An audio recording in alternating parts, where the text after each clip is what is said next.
कौन बनेगा मुख्यमंत्री की बहस आज भिवानी से आगे बढ़ेगी। धूप इस वक्त बहुत ज्यादा है, फिर भी लोग और नेता यहां पहुंच चुके हैं। एक बार ताली हो जाए भिवानी की जनता।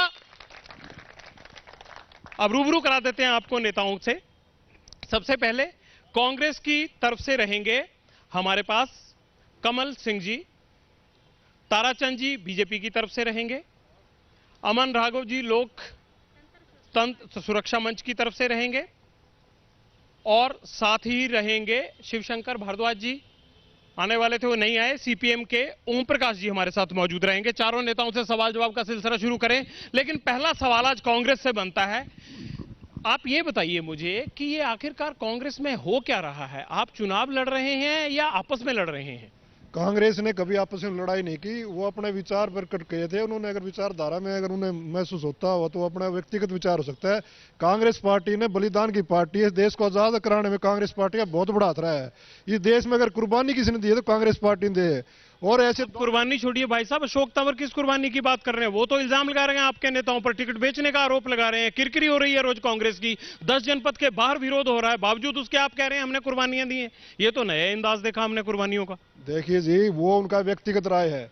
इस देश के ऊपर कुर्बान इंदिरा गांधी हुई, इस देश के ऊपर राजीव गांधी कुर्बान हुए, इस देश की आजादी में कितने शहीद हुए वो कांग्रेस पार्टी से लोग थे। जी कमल जी, पिछली बात छोड़ देते हैं, जो अब चल रहा है ना, ये बताइए कितने धड़े हो गए हैं कांग्रेस के। अशोक तंवर रोज कोई ना कोई अटैक करते हैं, और आज तो उन्होंने अपनी प्राइमरी मेंबरशिप से इस्तीफा दे दिया। आप ये बताइए कि जो पूर्व अध्यक्ष रहा हो वो पहले टिकट बिकने का आरोप लगाए, और उसके बाद तमाम अपनी जितनी भी कमेटियों पे उनको रखा गया उनसे इस्तीफा दे, और अब उन्होंने पार्टी ही छोड़ दी। संजय निरुपम ने देखिए किस तरह के इल्जाम लगाए। तो ये हर जगह ही हो रहा है। आखिरकार कांग्रेस में हो क्या रहा है? क्या हाईकमांड आपकी नाम की कोई चीज बची है? नहीं, कांग्रेस हाईकमांड आज भी और पहले भी था। उन्होंने व्यक्तिगत तौर पे पहले अध्यक्ष थे जब उन्होंने कांग्रेस अच्छी लगती थी, आज उन्हें कांग्रेस पार्टी खराब लग रही है। ऐसा बीजेपी में भी हुआ है। बहुत नेता बीजेपी छोड़ के गए। अपनी बताइए, उनकी उनसे पूछ लूंगा। मेरी बता रहा हूं कि कांग्रेस पार्टी में उन्हें व्यक्तिगत तौर पे कांग्रेस पार्टी छोड़ी है। कांग्रेस पार्टी ऐसी नहीं है। इस देश के अंदर संचार क्रांति कांग्रेस लाई, इस देश के अंदर श्वेत क्रांति कांग्रेस लाई, इस देश के अंदर हरित क्रांति कांग्रेस लाई, इस देश का विकास कांग्रेस पार्टी ने किया। आज देख लो किस प्रकार महंगाई बढ़ी हुई है। बगावत का विकास भी हो रहा है। मैं महंगाई पे आऊंगा। कह रहे हैं कि बीजेपी का भी तो यही हाल है। आप हमें क्या पूछते हैं? बीजेपी वालों को भी पूछ के देख लिए।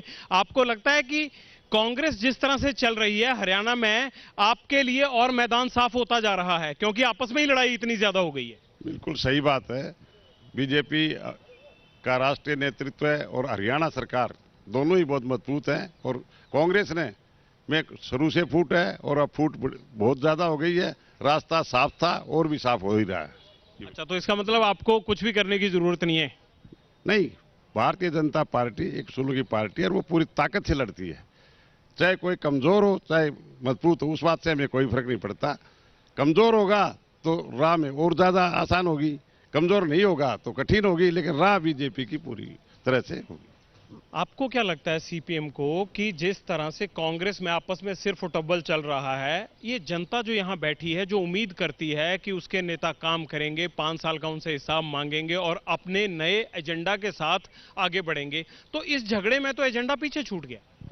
देखो, ये पार्टियों का वैसे तो अपना अंदरूनी मामला है, लेकिन जिस तरह से ये पैसे वाली पार्टियां हैं, जो मुख्य धारा की पार्टियां हैं, जो मुख्यमंत्री बनने की सत्ता मारने की कोशिश कर रही हैं, उन सारी पार्टियों में टिकट को लेके मारामारी है। किसी को टिकट नहीं मिली तो वो आरोप लगा देता है, किसी को टिकट मिल जाती है तो वो अच्छा बता देता है। यहाँ पैसे की ओर, टिकटों की ओर लगी हुई है इन पार्टियों में। कोई लोगों की चिंता नहीं है इनको। मैं चिंता नहीं है लोगों की। कोई चिंता। अमन जी, आपकी पार्टी भी बड़ी पैसे वाली है, हमने सुना है।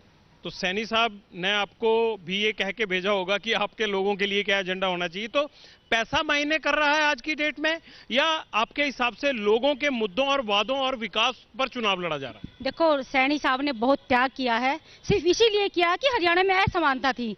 हमारी पार्टी मुद्दों पे, विकास पे, जनहित में कर रही है। पैसा कोई मायने नहीं रखता। उन्होंने जितने कैंडिडेट उतारे हैं सभी लॉयल कैंडिडेट उतारे हैं, बिना पैसे के उतारे हैं। कोई घमासान नहीं है, विजन क्लियर लेके चली है। लेकिन वो तो खुद घमासान का शिकार है। वो कुरुक्षेत्र से एमपी बने बीजेपी के और अब उन्होंने अपनी नई पार्टी बना ली, तो वो तो खुद इस घमासान का शिकार है। वो कोई घमासान का शिकार नहीं है। जिस परिवार में रह के परिवार में गलत काम हो रहा है तो परिवार का जो सदस्य होता है गलत का विरोध करता है। क्या विरोध किया उन्होंने? क्या गलत काम हो रहा था बीजेपी में? काम क्यों नहीं हो रहा था? जब बीजेपी सरकार एक मजबूत पार्टी कह रही है कि हम लोगों को आरक्षण चाहिए, जबकि 27% आरक्षण के वो मालिक रहे हैं, 27% उनका घर रहा राजकुमार सैनी जी का। उन्होंने यही तो कहा था आप गलत काम कर रहे हो भाई, मेरा घर परिवार है, 27% आरक्षण इसमें मैं नहीं आने दूंगा किसी को भी। तो क्या हुआ? उन्होंने यही तो विरोध किया था ना। यानी उन्होंने आरक्षण के मुद्दे पर जो है बीजेपी को छोड़ा। उन्होंने असमानता के मुद्दे पे छोड़ा, आरक्षण के मुद्दे पे छोड़ा। वो चाहते हैं कि हरियाणा में समानता रहे, सभी का हक सभी को मिले। यानी बीजेपी समानता नहीं रखती है। देखिए क्या इल्जाम लगा रहे हैं ताराचंद जी। भारतीय जनता पार्टी 36 बिरादरी की पार्टी है, गरीब अमीर मजदूर व्यापारी किसान सबकी पार्टी है। इसलिए भारतीय जनता पार्टी किसी एक आदमी के एजेंडे पर नहीं चल सकती। राजकुमार सैनी जो बात कह रहे हैं बिल्कुल गलत है। उनकी अपनी महत्वाकांक्षा थी, वो सब जानते हैं, पूरी जनता जानती है। आप भी बता दीजिए जनता को। वो मुख्यमंत्री बनना चाहते थे और भारतीय जनता पार्टी उनको मुख्यमंत्री नहीं बना सकती। बताइए, कह रहे हैं मुख्यमंत्री बनना था, लोगों का बहाना लगाकर भाग गए, कोई आरक्षण के मुद्दे पर नहीं, सीएम बनना चाहते। ये हमारे सहयोगी के अपने पर्सनल विचार हैं। वो तो एमपी रहते हुए उन्होंने त्याग किया है, उन्होंने हरियाणा के समानता की बात की है। ऐसा कोई नहीं, इनके पर्सनल अपने विचार है। क्या बीजेपी के सामने उन्होंने कभी मुख्यमंत्री बनने की शर्त रखी थी?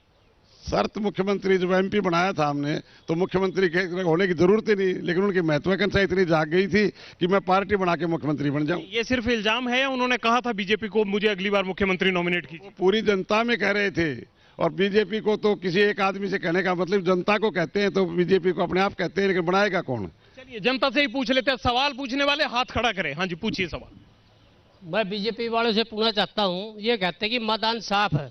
अब देखो दूसरी चौटाला आएगा, मैदान तो तुम्हारा भी साफ करेगा। कहते हैं कि 75 पार, इनको जमुना पार पहुंचाएंगे हम। ये पैच बेचने वाले हैं, इन्होंने सीट कभी नहीं जीती और ना आगे जीतने पाएंगे ये। चलिए, जेजेपी के समर्थक लग रहे थे, ये सवाल पूछ लेते हैं, इनको दुख था। हाँ पूछिए, आप सवाल पूछिए। मैं घनश्याम सराफ जी से बात पूछना चाहता हूं कि इन्होंने मंत्री पद मिला, वो 1 साल के अंदर ही मंत्री पद क्यों चला गया?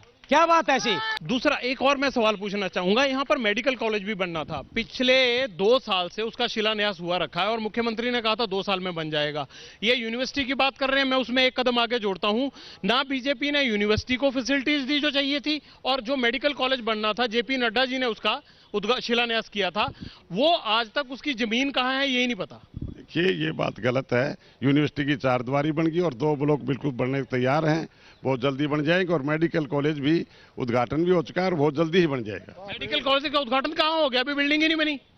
शिलान्यास हो गया, उद्घाटन शिलान्यास हुआ है, वो शिलान्यास ही पड़ा है अभी भाई साहब। यूनिवर्सिटी के बराबर में ही है, यूनिवर्सिटी के बिल्कुल बराबर में ही जगह है। जगह बताने का कष्ट करें। मैं एक बात पूछना चाहता हूँ माननीय ताराचंद अग्रवाल जी से कि जगह बताएं जहां पर आपका मेडिकल कॉलेज बन रहा है। ये जगह मेडिकल कॉलेज वही बनेगा जहां यूनिवर्सिटी है, प्रेमनगर के पास ही बनेगा। बनेगा, 2 साल में कहा था मनोहर लाल खट्टर जी ने, बन जाएगा। ये विकास का काम विकास की गति से चलता है। यूनिवर्सिटी का चल रहा है और मेडिकल कॉलेज का भी जल्दी ही होगा। 2 साल का वादा क्यों किया गया था? वादा 2 साल का नहीं किया था, वादा शुरू करने का किया था और काम शुरू है। आपको लगता है कि ये जो वादे करते हैं उनको निभाते हैं? बीजेपी तो जुमलों की सरकार रही है, सभी को पता है, देश को पता है। बीजेपी झूठों वादों की सरकार रही है।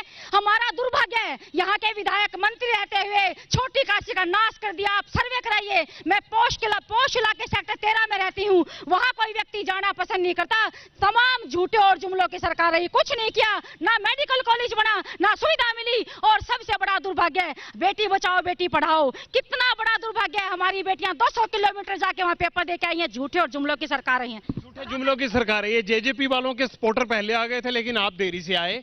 ये टाइम 4:30 बजे का दिया गया था। चलिए, बहुत बहुत शुक्रिया, आप यहाँ पहुंच गए हैं। सबसे पहली बात तो आपका स्वागत है। बहुत दिनों के बाद आपको रूबरू इस तरह से देख रहा हूँ। आपका भी स्वागत है। भी आए थे, रोज टेलीविजन पे देखता था, आज आपको संदक देखने का मौका। चलिए, अब मेरे सवाल भी ले लीजिए। आप ये बताइए कि इनेलो से अलग होके क्या हासिल किया आपने? अब तो कह रहे हैं कि आप वोट कटुआ पार्टी रह गई है, इससे ज्यादा कुछ नहीं है। ऐसा कुछ नहीं है। हर भाई भाई में भी मतभेद हो जाता है और मनभेद नहीं होना चाहिए। वो अलग है, वो अपनी अलग कर रहे हैं, दोनों अपनी अलग अलग कर रहे हैं और दोनों अच्छी कर रहे हैं। और आप आगे देखेंगे कि जजपा इस प्रदेश की सबसे सशक्त पार्टी बन के उभरेगी। क्यों लगता है आपको ऐसा? क्यों? ये दोनों जो हमारे दुष्यंत चौटाला हैं, दिग्विजय चौटाला हैं, इनकी नीयत अच्छी है, इनका विजन अच्छा है, ये ऊर्जावान हैं, ये जवान हैं और हरियाणा के लिए एक बेहतरीन विजन इनके पास कहते है। ये हैं कि दोनों पार्टियां कहीं का ईंट कहीं का रोड़ा, भानुमति ने कुनबा जोड़ा, बड़ी मुश्किल से कैंडिडेट ढूंढ ढूंढ के ला रही हैं इधर उधर से जो बच्चे हुए हैं। आप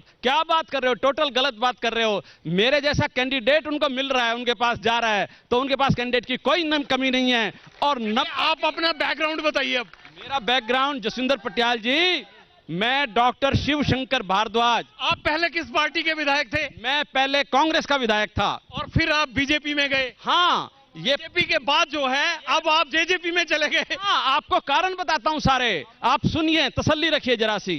कांग्रेस पार्टी बहुत अच्छी पार्टी है, ये त्याग तपस्या बलिदान की पार्टी है। इस पार्टी में नेहरू, गांधी, पटेल वो लोग थे जिन्होंने अपनी बलिदान देके इस देश को आजाद कराया है। इस पार्टी को अब गलत हाथों में आ गई है और ये ठेकेदार बन गए हैं। 10 टिकट वो बांटेगा, 5 टिकट वो बांटेगी, 3 टिकट वो बांटेगा। योग्यता देखते नहीं है। अगर मेरिट पे अगर योग्यता देखते, मैं सारी उम्र कांग्रेस नहीं छोड़ता। मैं आपको विश्वास के साथ कह सकता हूं, उतार चढ़ाव जीवन में आता है, पार्टियों में भी आता है। और ये आप पूछ के देखना, कहीं इंडिपेंडेंटली पूछ के देखना, मेरी एंड टाइम पे टिकट काट दी, फिर भी मैं कांग्रेस के साथ। ये क्या बात हुई कि टिकट कटी तो पार्टी गई? अरे वो बात नहीं थी, उसके बाद भी मैं पार्टी के साथ रहा। चुनाव मैंने हारा, उसके बाद भी पार्टी के साथ रहा।